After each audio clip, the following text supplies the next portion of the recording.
I think the pricing's fair. I mean, they're in the range. I was looking at a Rivian, and Rivians are about $100,000. They're not cheap vehicles. And so when you look at Cybertruck, the Ford Lightning is a cheaper vehicle or less expensive, but it also is less. You're getting less. And so I think, once again, people who want this vehicle are going to buy it no matter what the price is. And this price is actually really fair. And it's really, they're changing the world. That's why I'm an investor in Tesla, and I love the company, and I'm excited for the future with these vehicles. 안녕하세요. 많은 분들께서는 사이버 트럭이 나오면서 포드가 좋다, 리비안이 좋다 이렇게 비교를 많이 하시는데요. 사실 일론 머스크 형께서는 비교를 원하는 것이 아닙니다. 조금 더 큰 그림을 보고 계시죠. 왜냐하면 여전히 전기 픽업 트럭 그렇게 판매 대수가 많이 나오고 있지 않고요. 여전히 디젤 가솔린 차량들이 많이 팔리고 있습니다. 특히나 미국 같은 경우에는 중국 대비 전기차 전환율이 굉장히 느린 편이죠.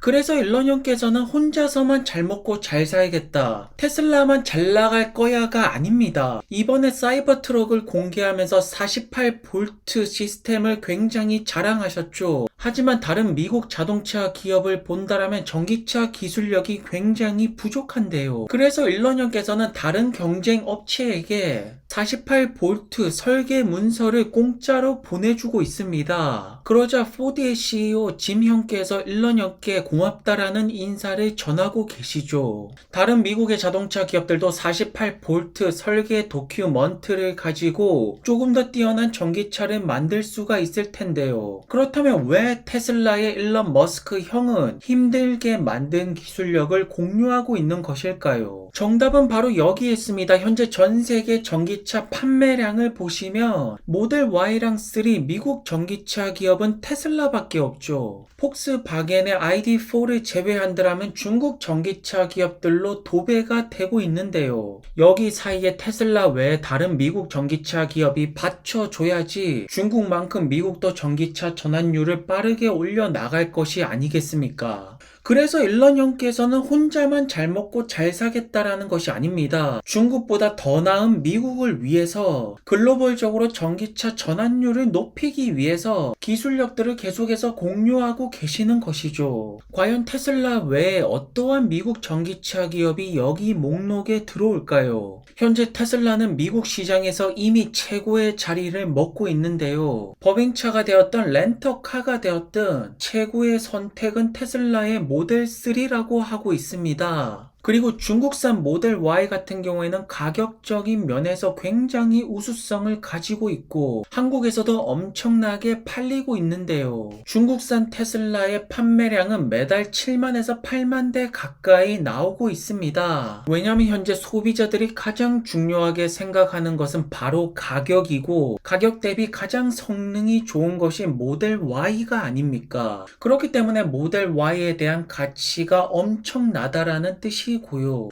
결국 모델 Y가 엄청나게 잘 나간다라는 것은 숫자로 증명이 되고 있고요. 그래서 일론 머스크 형이 원하는 것은 중국 시장에서 테슬라만 잘 나가는 것을 원하고 있지 않습니다. 다른 미국 기업들도 중국 시장에서 어느 정도의 성과를 나오기를 바라는 것이죠. 다 같이 미국 기업들이 잘 됐으면 좋겠다라는 일론 형의 마음을 우리 모두는 이미 잘 알고 있습니다. 그리고 사이버 트럭 파운데이션 시리즈가 소개가 되고 있는데요. 사이버 트럭을 초창기에 예매하신 분들에게 한해서 파운데이션 시리즈를 구매할 수 있는 이메일이 날아가고 있습니다. 보시는 것처럼 몇몇 선택된 분들에게 한해서 파운데이션 시리즈의 구매권이 날아가고 있죠. 가격 같은 경우에는 12만 달러 꽤나 고가의 차량인데 리미티드 에디션이라서 그런 것이고요. 참고로 이 차량 같은 경우에는 많은 옵션들이 포함되어 있는데 가장 중요하게 볼 것은 FSD 포함이 아니겠습니까? 그래서 파운데이션 시리즈 딜리버리가 끝나고 나면 내년 초부터 사이버 비스트의 본격적인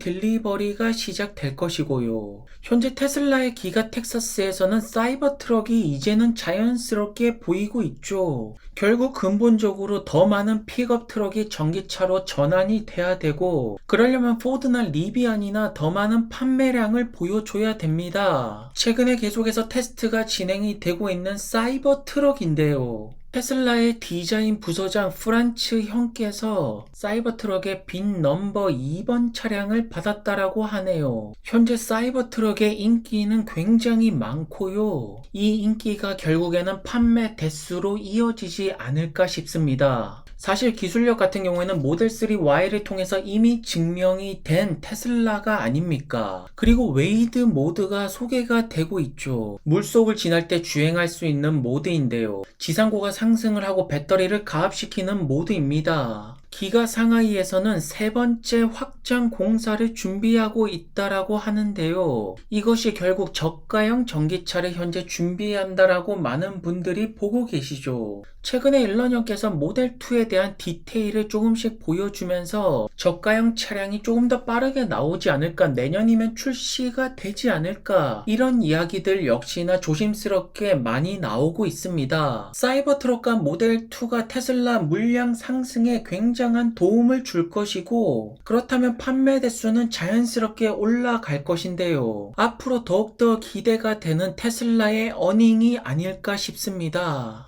현재 테슬라가 보여주는 생산 시스템은 가히 최고라고 말씀을 드릴 수가 있는데, 기가 베를린에서는 자율운행 드론이 매일 1200개의 팔레트를 체크한다라고 합니다. 다른 전기차 제조업체에서는 보기가 힘든 굉장히 스마트한 팩토리가 아닐까요? 그리고 테슬라의 내비게이션이 과속 단속 장치와 신호등 카메라 위치가 추가될 거라는 이야기들이 나오고 있네요. 한편 북유럽에서는 노조의 파업이 이어지고 있고, 덴마크의 연기금은 노조랑 테슬라가 합의를 안 하기 때문에 주식을 매각한다라고 합니다. 덴마크, 노르웨이, 스웨덴인데요. 정말로 다행스러운 것은 테슬라의 공장이 북유럽에는 없다라는 것이겠죠. 최근에 테슬라의 차트를 보시면 큰 움직임은 보여주지 않고 있는데요. 역시나 가장 중요한 것은 내년에 발표가 될 4분기 어닝이 될 것이고, 최근에 중국종에서 판매량이 점차 좋아지고 있기 때문에 4분기 어닝 발표를 기점으로 좋은 상승 차트가 나오지 않을까라고 생각을 합니다.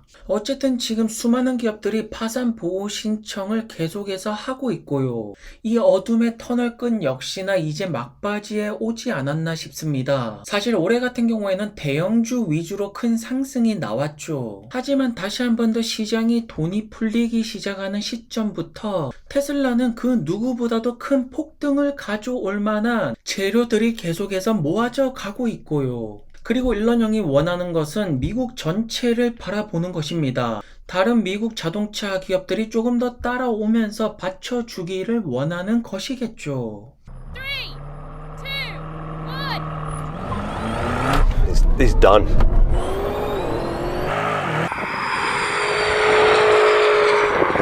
When people are massacred to the equivalent of almost 50,000 people in Israel, we view it as a terror act.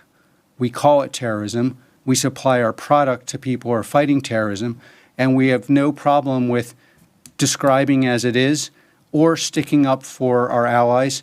And, and we don't provide false context. All of a sudden, you need a lot of context for describing what it means to kill Jews or persecute Jews across the world. But at Palantir, we have seen that our view of the world, which is that there really are people that are violent and not in conformant with morality, need to be fought. 최근에 팔란티어 관련된 뉴스를 살펴보시면 주가가 계속해서 떨어지고 있다, 이런 말씀들이 굉장히 많죠. 요 근래 며칠 동안에 팔란티어의 주가가 계속해서 떨어지고 있습니다. 여러 가지 이유들이 있지만 정확한 이유가 나왔네요. 보시는 것처럼 팔란티어 내부자 매도가 다시 한 번 더 나오고 있는데요. 팔란티어의 공동 창업자 코엔 형께서 클래스 B 주식 50만 주를 A로 변환을 하면서 매도를 했습니다. 12월 4일에도 15만 6천 주의 주식을 팔았고요. 그 외에 다른 임원진들도 주식을 계속해서 팔고 있습니다. 내부자 매도가 나왔기 때문에 주가가 떨어진 것은 어떻게 보면 당연한 것이겠죠. 하지만 그와 반대로 캐시우드 같은 경우에는 팔란티어를 계속해서 사고 있는데요. 팔란티어의 주가가 18달러 밑으로 떨어지자마자 ARKK에서는 120만 주를 샀고요. ARKF에서는 14만 5천 주를 샀습니다.